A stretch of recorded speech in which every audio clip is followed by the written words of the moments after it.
Sir வந்து not only busy in Tamil cinema, Tollywood cinema, எங்கே பார்த்தாலும் சார் எப்போவுமே பார்த்துக்கிட்டிங்கன்னா ஒரு அதிரடி ஹிட் படங்கள், சூப்பர் டூப்பர் படங்கள்னு எடுத்துக்கிட்டா அதுலேயும் இருப்பாங்க.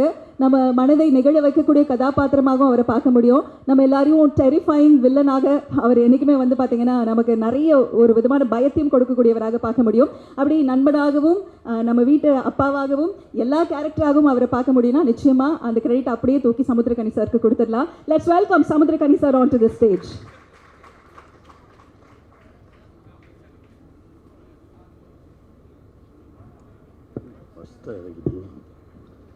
இறைவனுக்கு நன்றி.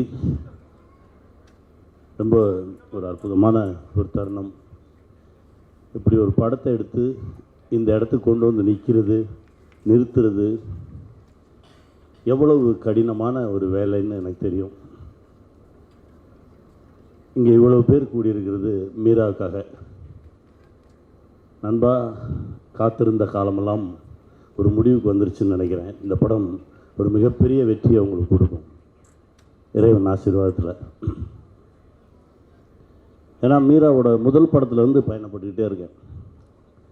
ஒவ்வொரு படைப்புலையும் ஏதோ ஒன்று நடந்துடும், ஏதோ ஒரு மேஜிக் நடந்துடும், நண்பன் ஜெயிச்சிருவான் அப்படின்னு சொல்லி ஆசைப்பட்டுக்கிட்டே இருக்கிறேன்.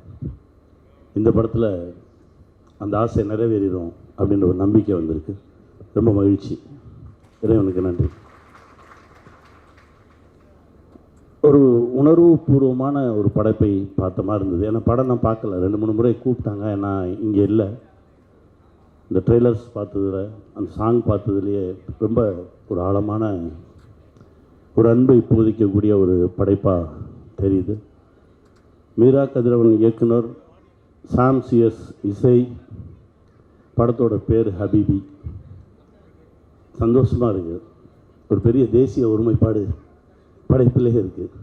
இப்போது இந்த சமூகத்துக்கு தேவையான ஒரு படைப்பு அப்படின்னு நான் நினைக்கிறேன். என் தம்பி சாம் சிஎஸோட இப்போ ஒரு படம் ஒர்க் பண்ணிகிட்ருக்கேன். அப்படி ஒரு வேலைக்காரனை பார்க்கவே முடியாது.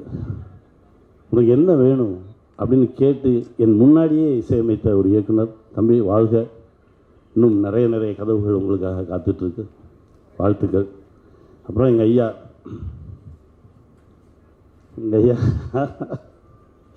எட்டுப்பட்டி ராசா. அப்போல்லாம் கேசட்டில் நீங்கள் சொல்லியிருப்பீங்க காட்சிகளை. கஸ்தூரி பாண்டியன் உட்கார்ந்து எழுதிட்டுருப்பார். அப்புறம் நம்ம கண்ணனும் இருப்பான். உங்களுடைய உச்சரிப்பை கேட்டு வியந்துக்கிட்டே இருப்பேன். ஏன்னா இரவு மட்டும்தான் வருவேன் அலுவலகத்தில். உங்கள் அலுவலகத்தில் உங்களுக்கே தெரியாமல் ஒரு 3 மாதம் தங்கியிருந்தேன் நான். ஒவ்வொரு நாள் இரவும் நீங்கள் சொல்கிற அந்த காட்சிகளை கேட்டு அப்போ தான் சொல்லுவான் பாண்டியன், இந்த மாதிரி 100 கேசட் இருக்கு எங்கள் டேரக்டர்கிட்ட, அத்தனை கதை வச்சுருக்காரு தெரியுமா அப்படின்னு சொல்லுவான். அந்த ஏற்ற இறக்கங்கள், நீங்கள் கோவமாக பேசுகிறது, காதலோடு பேசுகிறது, அன்போடு பேசுகிறது, இது எல்லாத்தையுமே கேட்டு இவருக்குள்ளே இவ்வளோ ஆழமான ஒரு நடிகன் இருக்கானே நான் வியந்திருக்கேன். அதை இப்போ பார்க்குறதுக்கான ஒரு வாய்ப்பு. ரொம்ப சந்தோஷம். இப்போது உங்களை பார்த்தோன்னே தான் ஞாபகத்துக்கு இந்த ஆஃபீஸ் பாய் கோபின்னு ஒரு பையன். ஆத்தா வந்து காசு கொடுக்கும்,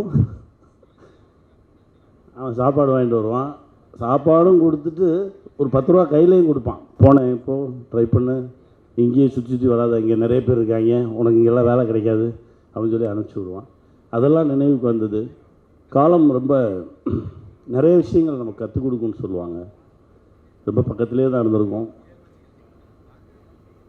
உங்களுக்குள்ளே இருந்த அந்த நடிகன் ரொம்ப ஆழமாக இந்த திரைப்படத்தில் வெளியே வந்திருக்கான் அப்படின்னு நான் நம்புகிறேன். ஒரு மிகப்பெரிய ஒரு வெற்றியை இந்த படம் தொடும். அதற்கு இறைவன் அருள் புரியட்டும். வாழ்வோம், வெல்வோம்.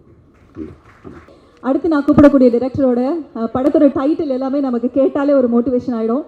தடையற தாக்க, தடம், மீகாமன், கழகத்தலைவன், இதெல்லாம் தாண்டி நம்பிக்கை, விடாமுயற்சி, என்றைக்கும் விடாமுயற்சின்னு நம்ம கூடவே ட்ராவல் பண்ணிட்டு இருக்கக்கூடிய வண்டர்ஃபுல் டைரக்டர் மகிழ் திருமேனி சார் அவர்களை அன்புடன் மேடைக்கு அழைக்கிறோம். லெட்ஸ் வெல்கம் மகிழ் திருமேனி சார்.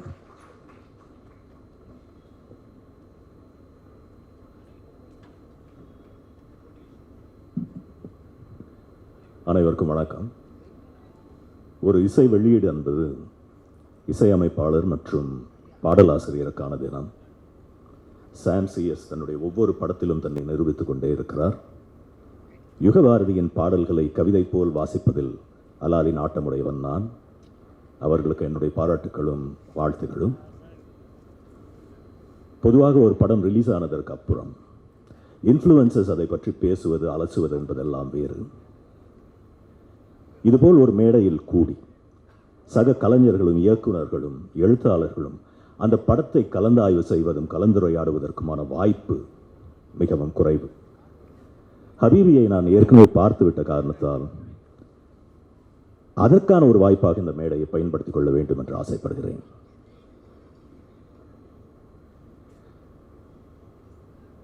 இந்திய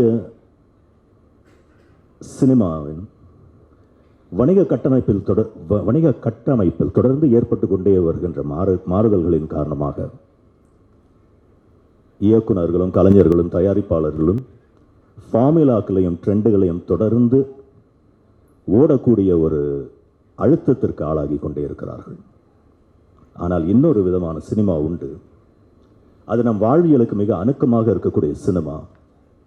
நம் மனதை வருடக்கூடிய, தொடக்கூடிய, பாதிக்கக்கூடிய கதைகளை சுமந்து வரும் சினிமா என்பதை ஞாபகமூட்டுகின்ற ஒரு படம்தான் ஹபீபி.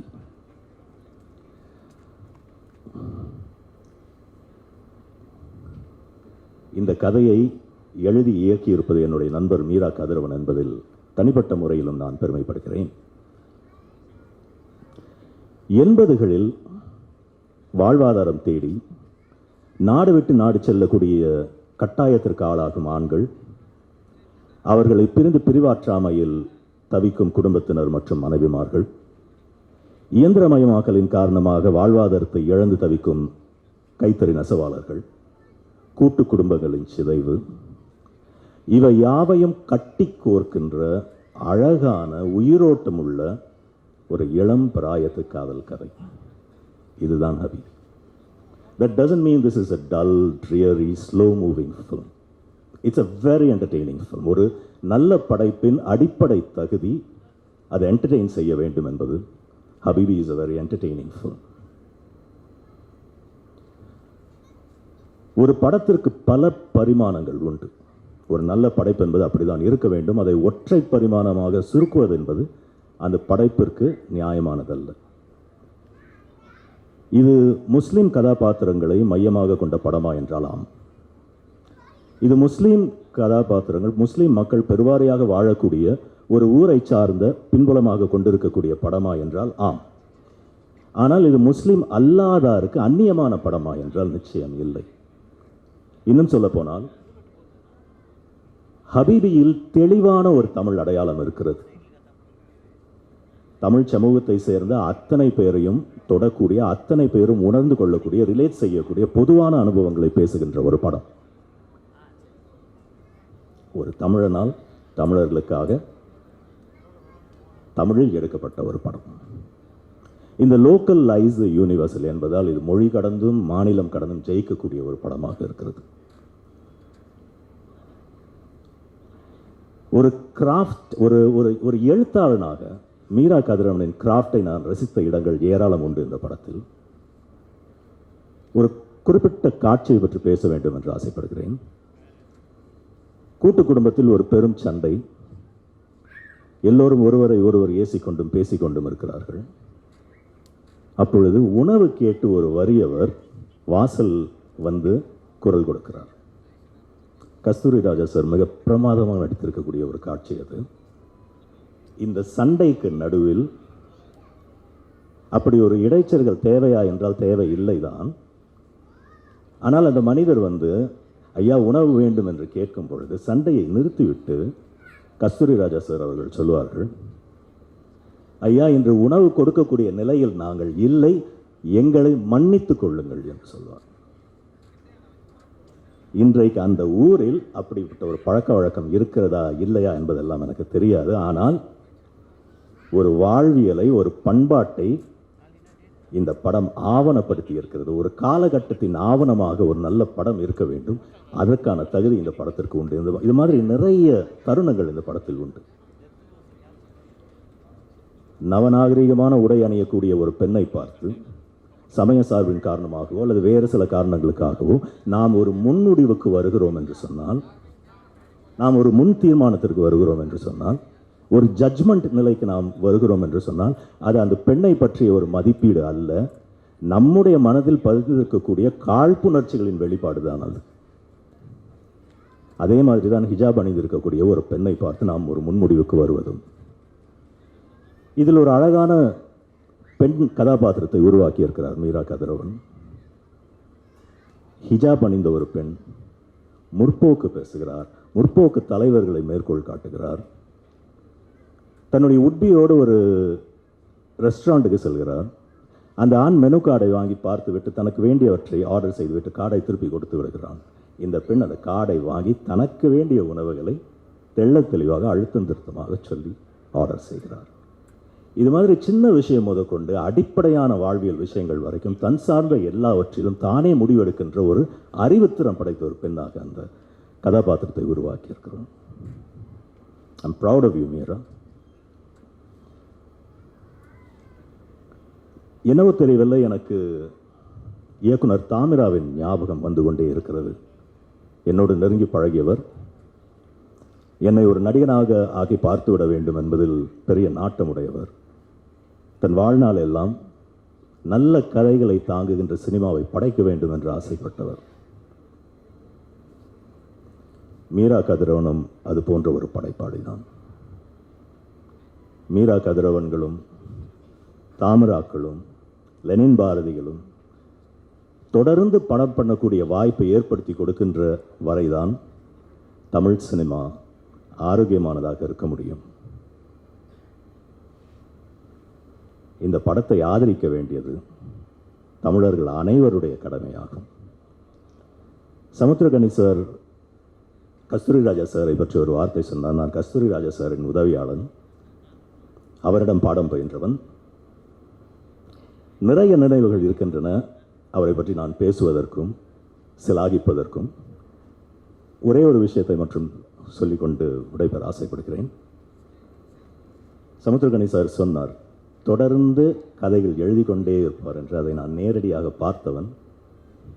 ஒரு ரெக்கார்டரை கையில் வைத்துக் கொள்வார், தொடர்ந்து அதில் தன்னுடைய எண்ணங்களையும் சிந்தனை ஓட்டங்களையும் கதைகளையும் பதிவு செய்து கொண்டே இருப்பார். இதை அருகிலிருந்து பார்க்கக்கூடிய வாய்ப்பை பெற்றவன் நான். அதை காட்டிலும் முக்கியமாக இசை மெட்டுகளை கோர்க்கக்கூடிய திறமை இயல்பாகவே கை கொண்ட இயக்குனர் அவர்.